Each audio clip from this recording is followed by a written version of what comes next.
সবগুলো দোকান ক্লিক করলে বোঝা যাবে যে ওয়াকাফ এস্টেট কোথায় আছে, কি অবস্থা আছে।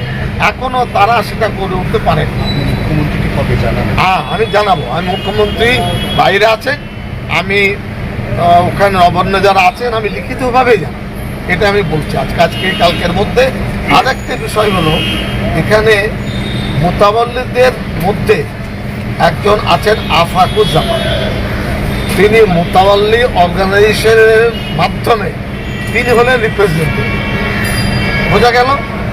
আমি কাগজে কলমে খুঁজে দেখছি যে উনি ওনার বাবার সূত্র ধরে মোতাবল্লি হয়েছে, আর বাবা যখন মোতাবল্লি হয়েছেন সেটা অবৈধ। এই কাগজটা আমি দিয়ে এসেছি। মানে ধরুন 1934 সালে আফাকুজ্জামানের পিতামহ তিনি মোতাবল্লি হয়েছেন, সেটা ইলিগাল। ওর বাবা যেটা হয়েছে সেটাও ইলিগাল। উনি যেটা বলছেন আফাকুজ্জামান কে বুঝেন? মোতাবল্লি অর্গানাইজেশন আছে in West Bengal, in Calcutta, তাদের মাথায় টুপি পরিয়ে এই মোতাবল্লিশিপটা রেখেছেন। উনি এখানে বসে থাকেন ঘন্টার পর ঘন্টা, 4-6 লোক নিয়ে আসেন। আমি জোরদারভাবে প্রোটেস্ট করছি নবান্ন দিকে নজর। এক আফাকুজ্জামানের জন্য বাংলার মানুষ সাফারার হবে কেন? আমার মূল লক্ষ্য হলো যে মুসলমানদের যে সমস্যা ওয়াকাফ বোর্ড নিয়ে, এই সমস্যার সমাধানের ক্ষেত্রে আফাকুজ্জামান একটা কালপিট, ওকে সরাতেই হবে। আইনগত কি ব্যবস্থা নেবেন সেটা আমি জানি, সেটা নবান্ন জানি প্রচুর। এবং আমি দেখলাম, আমাকে দেখালেন, কপি দিয়েছেন, গত ওয়াকাফ বোর্ডের মিটিংয়ে আফাকুজ্জামানের বিষয়েও এরা একটা রেজুলেশন নিয়ে নবান্ন পাঠিয়েছে। এই মানুষটির বিরুদ্ধে এই অভিযোগ এসছে। এরা কিছু করতে পারবেন না, যেহেতু ওয়াকাফ অ্যাক্টে নেই। পারলে ওয়াকাফ বোর্ডের মূল যিনি মন্ত্রী মমতা ব্যানার্জি, তিনি পারে, তার সেক্রেটারিয়েট পারে। আমি চাইবো যে ওয়াকাফ সম্পত্তি সঠিকভাবে প্রয়োগ হোক। 1,24,000 প্রপার্টি, এটা তো খুব মামুলি ব্যাপার নয়। এবং এরা যেন কোনো কাজ পেন্ডিং না রাখে। আর এটা বলেছি, যারা এমএলএ এমপি শুনলাম আসেন, বুড়ো আঙুল দেখিয়ে নাম তো আসতে বসেন আর চলে যান।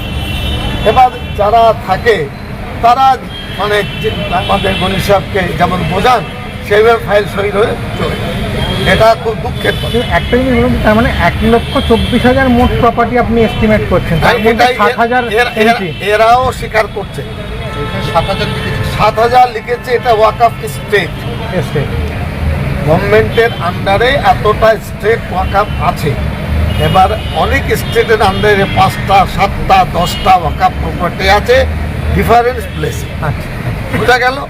এই সম্পত্তি যদি আমরা উদ্ধার করি, কাজ করাতে পারি, অনেক সমস্যার সমাধান আমরাই মেটাতে পারি। কলকাতার ক্ষেত্রে একটা অভিযোগ করেছি, একটা মোতাবল্লি হয়তো 10 কাঠা জমির উপরে বিল্ডিং করতে চাইছে। ওয়াকাফ বোর্ডের লোক গেছে, কে গেছে আমি বলবো না, তার সঙ্গে লেনদেন করছে। তোমার প্রপার্টিতে 4 কোটি টাকা দাম। সেই 4 কোটির মধ্যে 5 লাখ 7 লাখ ওয়াকাফ বোর্ডে দেখিয়ে 2,80,00,000 খেয়ে ফেলছে। এটা আমি করি সবকে, এসবগুলো আপনাদের ধরতে হবে। মুখ্যমন্ত্রী মমতা ব্যানার্জিকে দোষ দেব এটা কিন্তু হবে না। এবং ওয়াকাফ বোর্ড চাঙ্গা হয়ে কাজ করুক, আমাদের যা সমর্থন চাইবে আমরা সমর্থন দেব, কিন্তু এই ঘুঘুর বাসা এটাকে ভাঙতে হবে। স্টেট কতগুলো হবে? স্টেট ওয়াকাফ স্টেট আছে এখানে, যেটা বলেছেন 7,100 কতটা আছে, আমি বলে দিচ্ছি। সেটা আপনারা কত আশা করছেন? এটা তো লেখা আছে 7,100। এ সম্পর্কে গণিত বলতেন এটা ভুল আছে, এটা হয়তো 8,000-এর বেশি হবে। ঠিক আছে। এবং সার্ভে পেন্ডিং আছে 2,481, আর তারপরে 4,698 এটা সার্ভের মধ্যে আছে। এগুলো বাড়বে। আমার বক্তব্য হল, ওয়াকাফ প্রপার্টি যারা করেছেন তাকে ওয়াকিফ বলে। কী কী কারণে খরচ হতে পারে আমি এদেরকে বলেছি, আপনারা গেজেট বের করুন, পোর্টাল তৈরি। কেন পোর্টাল করবেন না? সব জায়গায় পোর্টাল ক্লিক করলে সব জানতে পারছি, ওয়াকাফ সম্পত্তি জানতে পারবো না কেন?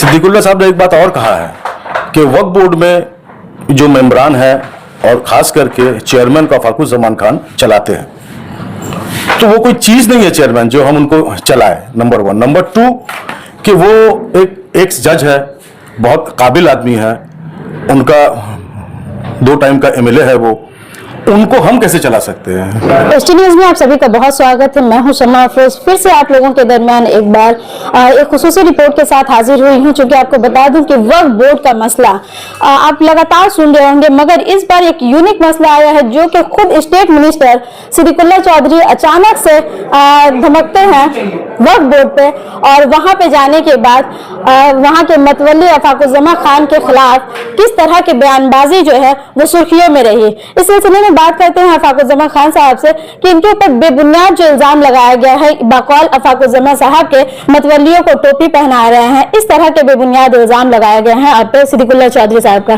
कितना हद तक आप सहमत हैं? मेरा इसमें यह कहना, अस्सलाम वालेकुम, मेरा इसमें यह कहना है कि सिद्दीकुल्लाह चौधरी साहब एक आलिम आदमी है, वो बहुत अच्छे शख्सियत है, एक बहुत बड़े हम लोग के बंगाल में। जब उन्होंने इस तरह की बात प्राइवेट में कह रहे थे तो मेरे कान में जब आई ये बात, मैंने उनसे मुलाकात किया। मुलाकात करने के बाद मैंने उनसे ये कहा कि अगर कोई ऐसा मसला है, कोई ऐसी बात है, तो आप हमको डायरेक्टली हमसे बात करिए, हमको बोलिए कि क्या इल्ज़ामात हैं। और इल्ज़ामात तो आज के दिन में सभी सबों पर लगाते हैं, तो कोई बुनियादी कोई डॉक्यूमेंट्स कोई इस तरह से अगर है तो वो हमको दिखाइए, और अगर कोई सुनते भी है कुछ इस तरह से बात, आप हमसे पूछ लीजिए एक बार, जो खान साहब आपका नाम में ये आ रहा है, ये कहाँ तक सच है। तो उन्होंने वहाँ पर हम लोग बैठे, बहुत अच्छी सी बात हुई, फिर हम लोग वहाँ से चले आए। लेकिन अचानक से ये उस रोज़ फिर वहाँ जाके मीडिया के सामने में इस तरह से कहना, ये बहुत अफसोसदायक है, और हमें तो बहुत दुख हुआ इस बात को सुनकर कि उनके तरह आलिम इस तरह से बात कर रहे हैं। उन्होंने कहा कि मतवल्ली लोग को टोपी पहना के वो वोट लेते हैं, तो उनको ये मालूम होना चाहिए कि मतवल्ली हजरात जो है they are all educated, specially जिन लोग वोटर हैं और रिस्पेक्टेड सिटीजन है। इनके अलावा हमारे जो कलकत्ता के मेयर साहब है फिराद हकीम साहब, वो भी वोटर है, इस साल भी उन्होंने आए थे वोट देने के लिए। तो इस तरह से अल्फाज, it is very insulting to all the मतवल्लीज, ये उनको नहीं कहना चाहिए था। सेकेंड, उन्होंने एक बात और कहा जो कि बहुत ऑफेंसिव है, अफाकुज्जमान खान एक कल्प्रिट है। तो कल्प्रिट के लिए मैंने उनसे सिर्फ ये एक ही बात उनसे पूछना चाहता हूं आपके जरिए से, कि उनके पास क्या डॉक्यूमेंट्री एविडेंस है जिनसे ये साबित हो चुका है उनके पास कि हम एक कल्प्रिट है। कोर्ट में भी जब पुलिस कोई केस दायर होती है, कुछ भी होता है, वहां पर एक्यूज्ड बोला जाता है, कल्प्रिट बोल के उनको कभी भी जजमेंट नहीं दिया जाता है। लेकिन यहां पर वो स्ट्रेट हमको बोल दिए कल्प्रिट। तो मैं ये जानना चाहूंगा उससे बहुत रिस्पेक्ट के साथ कि उनके पास क्या डॉक्यूमेंट्स है जिससे उनको ये समझ आ गया और ये जजमेंट पर वो आ गए कि मैं एक कल्प्रिट हूं। ये मैं उनसे जानना चाहूंगा। इसके अलावा एक्चुअली मेरे पास जो न्यूज़ है वो चंद लोग हैं जो वक्फ के मामलात को, वक्फ के प्रॉपर्टी को हड़पना चाहते थे, जिन पर मैंने रोक लगाया, वो जाके उनको इन्फ्लुएंस कर रहे हैं, वगला रहे हैं उनको, तो इस पर वो रिएक्ट कर रहे हैं। जबकि उनके तरह आलिम को ये चाहिए था कि पहले हमसे एक बार रुजू कर ले, रास्ता कर ले। वो कौन चंद लोग हैं जो वक्फ की प्रॉपर्टी को हड़प रहे हैं, जबकि ब्लेम तो आप पे लगाया जा रहा है कि आप वक्फ प्रॉपर्टी को लेकर के उस पर कंस्ट्रक्शन करवा रहे हैं। एग्जैक्टली। तो ये जो सेकेंड वाला जवाब पहले दे दे आपको, मैंने वक्फ प्रॉपर्टी को लेकर कंस्ट्रक्शन करवा रहा हूं, इसका एक सबूत अगर कोई दे दे तो मैं वक्फ बोर्ड से रिजाइन करूंगा दैट वेरी डे, उसी रोज उसी वक्त मैं वहां से रिजाइन कर दूंगा। नंबर 1। नंबर 2 ये है कि अभी जिन लोगों ने इस तरह से कर रहे हैं, हम अभी उनका नाम नहीं लेना चाहते हैं। ये वक्त के साथ ये सब सामने आ जाएगा, कौन है, क्यों हो रहा है, ये सारा चीज सामने आ जाएगा। इस पर चेयरमैन क्यों खामोशी बरते हुए हैं? जब मतवल्लियों को जब बोला जा रहा है तो चेयरमैन भी खामोश है। पूरे मतवल्ली एक तरफ से 15 दिनों के बाद आप जागे हैं। मेरे ख्याल से ये सवाल का जवाब तो चेयरमैन ही दे पाएंगे, जो क्यों वो खामोश है। और एक बात मैंने और इसमें जोड़ना चाहता हूं कि सिद्दीकुल्लाह साहब ने एक बात और कहा है कि वक्फ बोर्ड में जो मेंबरान है और खास करके चेयरमैन का फाकुज़्ज़मान खान चलाते हैं। तो वो कोई चीज नहीं है चेयरमैन जो हम उनको चलाए, नंबर 1। नंबर 2 कि वो एक एक्स जज है, बहुत काबिल आदमी है, उनका 2 टाइम का एमएलए है वो, उनको हम कैसे चला सकते हैं? मेरे तरह एक छोटा सा एक आदमी उनको कैसे चला सकते हैं? वो लीगल फैटर्निटी के हेड थे एक वक्त, हाईकोर्ट के एक जज थे। तो कभी उन्होंने कभी ये बात नहीं कहा आज तक। जो फाकुज़्ज़मान खान हमको दबाव डालते हैं कि हमको डायरेक्शन देते हैं, हमको चलाते हैं, आज करीबन 12 साल हो गया मैं उनके साथ हूं, आज तक कभी उन्होंने इस तरह से बात नहीं कही। तो आज कैसे ये बात दूसरे लोग कह रहे हैं, ये मेरे समझ के बाहर है।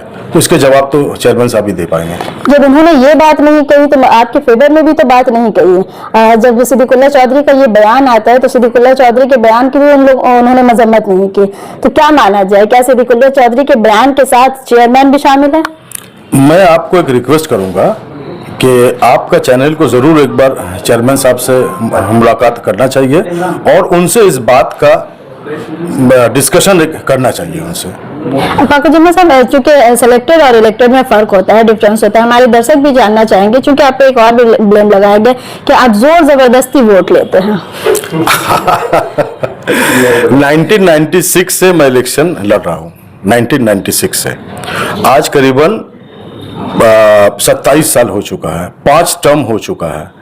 देखिए, कभी भी कोई किसी को 5 टर्म जबरदस्ती वोट नहीं ले सकते हैं, नंबर 1। नंबर 2 कि हमारे मतवल्ली हजरात जो है वो इतने मतलब क्या बोलेगा, मतलब वो इस तरह से नहीं है जो वो अपने आप को सोच नहीं सकते जो मुझे क्या करना चाहिए।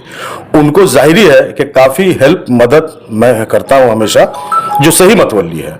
इसके लिए उन्होंने हमको आज तक इतने दिन से लगातार जिताते आए हैं और मोर देन 90% वोट हमें मिलता है। जबरदस्ती कभी 90% से ज्यादा वोट नहीं लिया जा सकता है, ये बेबुनियाद बात है, कोई भी अक्लमंद आदमी इसको समझ सकता है। चूंकि सीएम ममता बनर्जी ने भी करप्शन को, बोर्ड के करप्शन को रोकने के लिए, वक्फ बोर्ड के करप्शन को रोकने के लिए एक कमेटी तैयार की थी जिसमें खुद सिद्दीकुल्लाह चौधरी साहब भी शामिल है। क्या लग रहा है, क्या इसी करप्शन को रोकने के लिए वो अचानक से वहां तक या फिर पहले से चेयरमैन को खबर थी कि वो आने वाले हैं?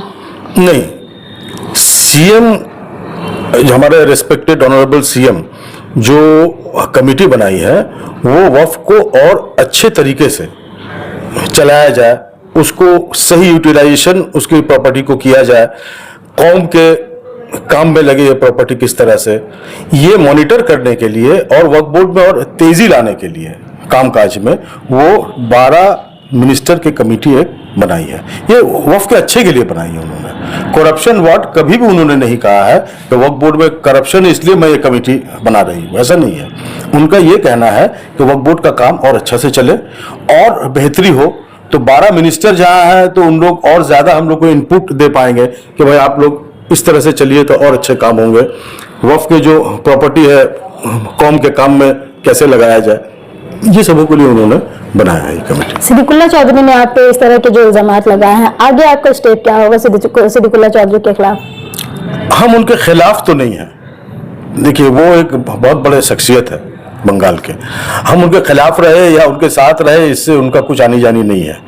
मेरा सिर्फ उनसे यही रिक्वेस्ट रहेगा फिर आज आपके चैनल के जरिए से कि अगर कोई भी इल्जामात, कोई भी बात अगर उनको उन तक आती है, अगर जहाँ ये फाकुज़्ज़मान खान इसने ऐसा किया है विथ डॉक्यूमेंट्री एविडेंस, जुबानी नहीं, जुबानी तो हर कोई को देते हैं इल्जाम। हमारे प्राइम मिनिस्टर से लेके जितने सीएम है, मिनिस्टर है, सब पर इल्जाम आते हैं, तो उसको डॉक्यूमेंट्री एविडेंस से प्रूफ करना चाहिए। भाई आप पर जो इल्जाम है ये देखिए, ये डॉक्यूमेंट्री एविडेंस है, आपने ये करप्शन किया है, तभी वो साबित होता है। नहीं तो अगर ऐसा है तो हम भी तो किसी पर भी इल्जाम लगा सकते हैं, लेकिन मैंने आज तक ऐसा नहीं किया। ड्यूरिंग और ये ऑल इंडिया मतवल्ली एसोसिएशन के जो नुमाइंदे हैं वो हमेशा इलेक्शन में खड़े होते हैं मेरे खिलाफ और हमेशा वो हारते हुए आए हैं, तो ये भी उनका एक ग्रज है।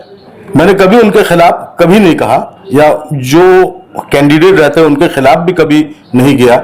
जब तक इलेक्शन था तब तक था, जैसे इलेक्शन खत्म हुआ हम सब एक है, क्योंकि मेरे अगेंस्ट जो खड़े हुए वो भी मतवल्ली है, वो भी हमारे भाई है, मतवल्ली भाई है। ठीक है, इलेक्शन होता है, सब खड़े होते हैं, बाद में अगर उनको भी कोई जरूरत पड़े, I am ready to help him also. तो आप कह रहे हैं कि खिलाफ नहीं है, फिर आज ये प्रेस कॉन्फ्रेंस का मकसद क्या रहा? प्रेस कॉन्फ्रेंस का मतलब ये है कि अब पानी सर से ऊपर जा रहा है, लोग इल्जामात पर इल्जामात लगाए जा रहे हैं। तो अगर हम लोग खामोश रहे तो कुछ लोग ये समझ सकते हैं भाई ये खामोश क्यों है, हो सकता है कि इल्जाम उनका सही है इसलिए वो चुप्पी साधे हुए हैं। तो आज हम लोग बहुत सोच समझ के डिसीजन लिए हैं जिन्हें हम लोगों को भी इसके खिलाफ बोलना चाहिए। जो इन लोगों ने इल्जाम लगा रहे हैं वो साबित तो करे, एक सबूत दे उन्होंने, एक जो कि आज तक उन्होंने नहीं किया है। क्या ये इस इल्जाम लगाने के बाद जो है आपने सिद्दीकुल्लाह चौधरी साहब से राब्ता करने की कोशिश? नहीं, इसके बाद मैंने नहीं किया।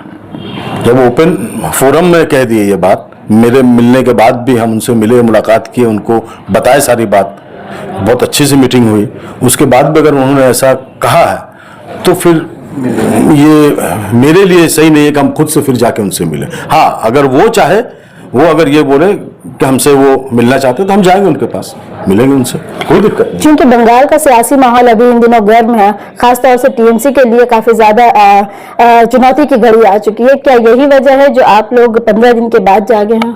नहीं, सिद्दीकुल्लाह चौधरी भी टीएमसी के मिनिस्टर नहीं, हम लोग कोई पॉलिटिकल, हम लोग यहाँ पर सब अपने अपने पर्सनल लेवल में पॉलिटिक्स करते हैं, लेकिन मतौली एसोसिएशन कभी भी कोई भी पॉलिटिकल पार्टी के साथ में जुड़े हुए नहीं है। हम लोग यहाँ सब तरह के लोग हैं, कांग्रेस है, टीएमसी है, सीपीएम है, हर तरह के लोग हैं, लेकिन हम लोग यहाँ पर एज ए मतौली एसोसिएशन के मेंबर हिसाब से रिप्रेजेंट होते हैं हम लोग। आप लोगों का एसोसिएशन का नाम क्या है? मतौलीज वेलफेयर एसोसिएशन। आपको बता दें कि लगातार ये एक बार नहीं बल्कि अफाकुज्जमा खान साहब पर ये कई बार हमला हो चुका है, क्योंकि इस बार हमला किसी और नहीं बल्कि टीएमसी के मिनिस्टर सिद्दीकुल्लाह चौधरी साहब ने किया है। ये जो हमला का बात आपने कहा, ये आज से नहीं, ये जब सीपीएम का मिनिस्ट्री था उस वक्त से ये हमला होते हुए आया है। इसका वजह क्या है कि हमने कोई गलत काम को रोकते हैं। सीपीएम जमाने में भी मैंने कई गलत काम को रोकने की कोशिश की, जिसके लिए उन लोगों ने भी मेरा खिलाफ हो गया था। उन लोगों ने कहा था ये टीएमसी का है आदमी, लेकिन मैं कोई पॉलिटिकल पार्टी से नहीं हूं। मैं हमेशा मतवली के अच्छे के लिए काम करता हूं, जो जरूरतमंद मतवली है उनके लिए काम करता हूं। और उन्होंने भी कई बार मेरे ऊपर हमला किए हैं, मेरा पर्सनल वक्फ स्टेट पर भी हमला किए हैं, कई बार इस तरह से कोशिश हो चुकी है, लेकिन इन लोग अल्लाह के दुआ से इन लोग कभी कामयाब नहीं हो पाए, क्योंकि हम अपने रास्ते में सही है, हम जानते हैं अल्लाह रब्बुल आलमीन है, वो संभालने वाले वो है, वही देखेंगे क्या सही है और क्या गलत है। आपका वक्फ स्टेट का क्या है? मेरा वक्फ स्टेट में कुछ लोग थे बहुत पहले जिन्होंने वक्फ स्टेट का काफी प्रॉपर्टी को बर्बाद कर दिया था। तो मेरे दादा जब आए, मतवली बने हाईकोर्ट के ऑर्डर से, जो कि सिद्दीकुल्लाह साहब और सब लोग कह रहे कोई ऑर्डर नहीं है, लेकिन हाईकोर्ट का ऑर्डर तो मौजूद है मेरे पास। तो हाईकोर्ट के ऑर्डर से मेरे दादा मतवली बने, कुछ प्रॉपर्टी को उद्धार किए। उसके बाद मेरे वालिद साहब बने, वो भी कुछ प्रॉपर्टी को उद्धार किए, वो भी हाईकोर्ट के ऑर्डर से बने। उसके बाद मैं बना। तो ये जो इल्जामात आ रहा है कि मैंने जालसाजी करके मतवली या मेरे वालिद या मेरे दादा जो मतवली बने हैं, ये तो गलत बात है। नंबर 2, ये लीगल एस्पेक्ट है। अगर किसी को कोई प्रॉब्लम है मेरे मतवलीशिप से, मेरे वालिद के, मेरे दादा के, तो उनको कोर्ट में जाना चाहिए, लॉ का सहारा लेना चाहिए, क्योंकि हम जो मतवली बने एज पर लॉ। तो आपको अगर कुछ भी बोलना है, कुछ भी करना है, तो कोर्ट तो है, लोअर कोर्ट है, वक्फ ट्राइब्यूनल है, हाई कोर्ट है, सुप्रीम कोर्ट है। आप जाइए वहां जाके आप बोलिए कि ये सबूत है, ये गलत मतवली बने हैं, तो हम भी अपना सबूत दिखाएंगे वहां पर। चलिए, बहुत शुक्रिया। तो ये थे हमारे साथ अफाकुज्जमा खान साहब। ऐसे में बेशुमार सवालात भी खड़े हो रहे हैं कि एक मिनिस्टर जिनको जो कमेटी बनाई गई है उसमें शामिल किया गया है, विदाउट इंफॉर्मेशन एक मिनिस्टर वक्फ बोर्ड में दाखिल होते हैं, और ना ही इसके खबर जो है वो चेयरमैन को होती है और ना ही वक्फ बोर्ड को। ये भी एक सवाल खड़ा हो रहा है कि आखिर इसके पीछे राज क्या है, क्यों अचानक से ऐसे धमक पड़े। इस तरह का सवाल जो है सिद्दीकुल्लाह चौधरी साहब पर उठ रहा है। साथ ही साथ आपसी तकरार है अफाकुज्जमा खान साहब से, जो इस तरह के लगातार अफाकुज्जमा खान साहब पर लगातार सवाल उठाए जा रहे हैं। ये पहला सवाल नहीं है, ये जवाब मांग रही रही है, जनता भी मांगती है कि आखिर मिनिस्टर सिद्दीकुल्लाह चौधरी का क्या है मुद्दा और क्या है उनके पीछे का राज, किस तरह से वो क्या चाह रहे हैं वक्फ बोर्ड को लेकर के। कहीं ऐसा तो नहीं कि खुद ही कब्जा करना चाहते हो।